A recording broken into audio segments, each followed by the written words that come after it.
कुछ दिन जम्मू में बिताने के बाद और आल पार्टी मीटिंग में शामिल होने के बाद पीडीपी अध्यक्षा महबूबा मुफ्ती आज मीडिया से मुखातिब हुई और उन्होंने बीजेपी केंद्र सरकार के अलावा गुलाम नबी आज़ाद पर भी तीखे कटाक्ष किए।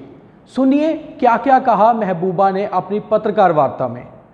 सबसे पहले तो महबूबा ने कहा कि जम्मू कश्मीर में विधानसभा चुनाव कब होंगे इसका कोई पता नहीं है और प्रधानमंत्री मोदी और अमित शाह के अलावा अंबानी और अडानी डिसाइड करेंगे कि चुनाव कब होंगे। देखिए और सुनिए क्या कहा महबूबा ने।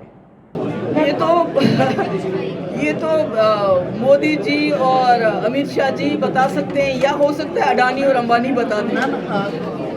महबूबा मैम, यहाँ पर एक कहा जाता है कि फ्रीडम ऑफ स्पीच, क्या लगता है आज के दौर में इवन के मीडिया को भी बोलने का अधिकार है? मैंने कहा कि दर्जनों लोग जो है मीडिया के वो जेलों में बंद है, यूएपी के अंदर बंद है, हैरास किया जाता है, उनको तंग किया जाता है। जिनको बंद नहीं किया जाता है उनको थाने बुलाया जाता है, भाई तुमने ये क्या लिखा। सब कुछ मॉनिटर किया जा रहा है और इसके साथ साथ कहते हैं जम्मू कश्मीर में सुधार हुआ है। आपने जम्मू कश्मीर को जेल बना के रखा है, कहते हैं पथराव नहीं होता है। पथराव जेल में कोई पथराव होता है क्या? महबूबा मुफ्ती ने कहा कि उनके पुराने दुश्मन नेशनल कॉन्फ्रेंस के साथ जो उनका अलायंस गुपकार अलायंस है वो चुनावों के लिए नहीं है बल्कि जम्मू कश्मीर में धारा 370 और स्टेटहुड वापस लाने के लिए है। देखिए, हमने ये जो इत्तेहाद किया है पीएचडी का, ये हमने इलेक्शन के लिए नहीं किया है। जो हमारा नेशनल कॉन्फ्रेंस और दूसरी जमातों के साथ अलायंस है, that is for restoration of 378 35A। Electoral alliance तो बाद की बात है, जब टाइम आएगा, इलेक्शन आएगा, तब वो देखा जाएगा। महाराजा हरि सिंह की छुट्टी की मांग को लेकर पीडीपी अध्यक्षा महबूबा मुफ्ती ने अपना रुख साफ किया। उन्होंने कहा जब उनकी सरकार थी तो उनकी कोई ऐसी पॉलिसी ही नहीं थी कि छुट्टी देनी है या नहीं देनी है। हालांकि उन्होंने ये कहा कि अब तो बीजेपी की सरकार है तो वो डिसाइड करे कि क्या करना है।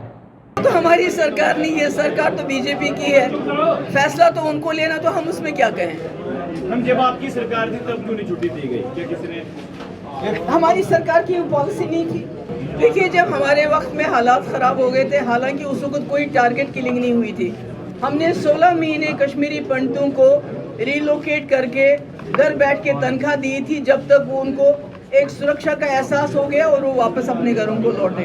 तो मैं समझती हूँ कि बीजेपी का जो ये नैरेटिव है कि कश्मीर में सब ठीक ठाक है, उसके लिए हमें अपने कश्मीरी पंडितों को कुर्बान नहीं करना चाहिए, बल्कि उनकी सहूलियत जिसमें हो वही करना चाहिए। धारा 370 को वापस लाने को लेकर दिए गए गुलाम नबी आज़ाद के बयान पर महबूबा मुफ्ती ने कहा कि ये उनका निजी बयान हो सकता है। साथ ही साथ महबूबा ने कहा कि उनकी पार्टी 370 को वापस लाने की लड़ाई लड़ती रहेगी।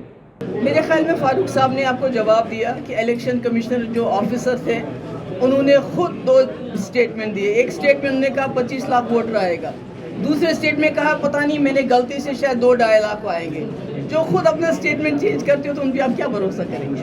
देखिए, गुलाम नबी आज़ाद साहब का अपना एक नज़रिया हो सकता है, मगर शायद उनको ये मालूम नहीं है कि अभी 2 दिन से पहले नागालैंड में इसी बीजेपी की सरकार ने न पार्लियामेंट देखा न कॉन्स्टिट्यूशन देखा। नागालैंड के लोगों को कॉन्स्टिट्यूशन भी देने के लिए तैयार हैं, झंडा भी देने के लिए तैयार हैं। मैंने पहले भी कहा, ये मत कीजिए, मैंने पहले भी कहा कि जब हमारे हिंदुस्तान में लोग आज़ादी की लड़ाई लड़ रहे थे, अंग्रेज़ों के खिलाफ जंग लड़ रहे थे, उनके जुल्म के खिलाफ जंग लड़ रहे थे, तो उस वक़्त कांग्रेस आगे थी, मगर ऐसी कई जमातें थीं जो आज देशभक्ति और देशद्रोही का सर्टिफिकेट बांटती फिरती हैं। वो कहते थे अंग्रेज़ों के साथ छेड़छाड़ मत करो, ये बड़े ताकतवर हैं, इनके पास तोपें हैं, इनके पास टैंक है, इनके साथ मत छेड़ो, ये हमें ख़त्म कर देंगे। मगर उसके बावजूद गांधी जी हो, जवाहरलाल नेहरू हो, अंबेडकर साहब हो, सर सैयद अहमद ख़ान हो, जितने भी लीडर हैं उन्होंने लड़ा अंग्रेज़ों के ख़िलाफ़ और जीत हासिल की। तो इसी तरह आज भी ऐसे कुछ लोग हैं जो बीजेपी का नैरेटिव मानते हैं कि भाई 370 वापस नहीं आएगा। उसमें कई ऐसी जमातें हैं और मुझे अफसोस है आज़ाद साहब बड़े हमारे कदावर लीडर हैं। जम्मू कश्मीर के लोगों को उनसे बड़ी उम्मीदें हैं। जम्मू कश्मीर की उम्मीद तोड़ना मेरे ख्याल में ये अच्छी बात नहीं है, क्योंकि दुनिया में कोई चीज़ नामुमकिन नहीं। अगर हम अंग्रेज़ों के खिलाफ लड़े, कामयाब हुए, उनके जुर्म, तो बीजेपी कौन सी चीज़ है? अगर बीजेपी ने नागालैंड में बिना बताए उस जमात के साथ बात कर रहे हैं जिसने नागालैंड में एक ट्रक उड़ा दी और उस ट्रक में 18 फौजी सवार थे, उनके साथ बात चल रही है, उनको झंडा मिला। हमारा तो हक है। अगर आपने जम्मू कश्मीर को हिंदुस्तान के आईन के अंदर मसले को हल करना है तो सेल्फ रूल वाहिद वो हल है जिसमें हिंदुस्तान और पाकिस्तान की बाउंड्रीज को तब्दील किए बगैर, सालमियत को नुकसान पहुंचाए बगैर आप जम्मू कश्मीर की समस्या का समाधान ढूंढ सकते हैं। महबूबा मुफ्ती ने फिर अपना पुराना राग अलापा और ये कहा कि जम्मू कश्मीर के नागरिकों से फंडामेंटल राइट छीने जा रहे हैं और उन्हें जेलों में डाला जा रहा है।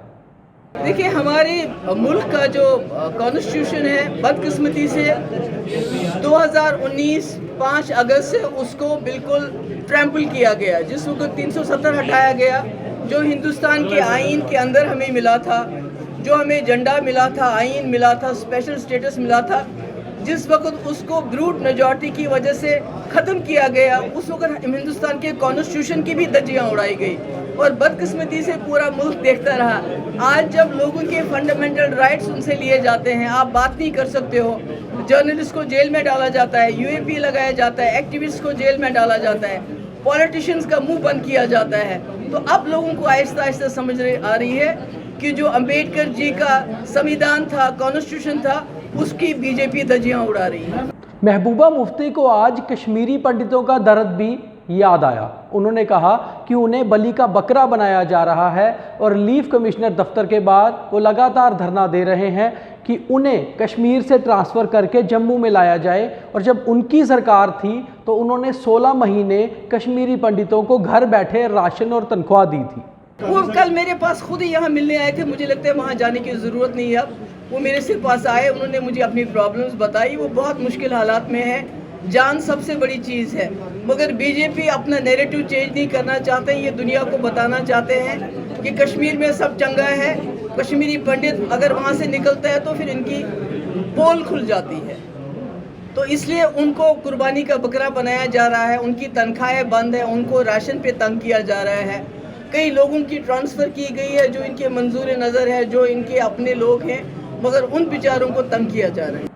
हालांकि ज्ञानवापी पर फैसला कोर्ट की ओर से आया है। महबूबा मुफ्ती ने इस पर भी बेतुका बयान दिया। उन्होंने कहा कि बीजेपी अपनी मनमानी कर रही है और कोर्ट अपने ही फैसलों को नहीं मान रहे हैं। My viewpoint is that कि the court itself, अदालतें खुद ही अपनी रूलिंग को नहीं मानती। जो उन्होंने कहा था 1947 के बाद जितनी भी मजहबी मकामात हैं, चाहे वो मंदिर है चाहे मस्जिद है, वहाँ स्टेटस को मेंटेन किया जाएगा। पार्लियामेंट ने भी इसका एक्ट पास किया। अब अगर कोर्ट अपनी रूलिंग को नहीं मानता है तो मैं क्या करूँ, मैं क्या बताऊँ। ये तो बीजेपी के पास लोगों को देने के लिए रोज़गार नहीं है, महंगाई का कोई इलाज नहीं कर सकते हैं, लोग दिन ब दिन गरीब होते जा रहे हैं। 2 लोगों को छोड़ के जो दुनिया के अमीर तरीन बिजनेसमैन बन रहे हैं, बाकी सब गरीब होते जा रहे हैं। तो उससे ध्यान हटाने के लिए हिंदू मुस्लिम और उसके लिए मुसलमानों की मस्जिदें जो है तोड़ने का बड़ा अच्छा ये तरीका है। इसमें हिंदू मुस्लिम का झगड़ा कराओ, हो सकता है विश्व गुरु हम किसी और चीज़ में ना बने, मस्जिदें तोड़ने में बन जाए। आखिरकार बीजेपी की पुरानी पार्टनर और अब विपक्ष में सबसे अग्रिम पंक्ति में बैठी हुई महबूबा मुफ्ती ने कहा कि आखिर जम्मू कश्मीर में इन दिनों सभी तबके जो हैं परेशान हैं।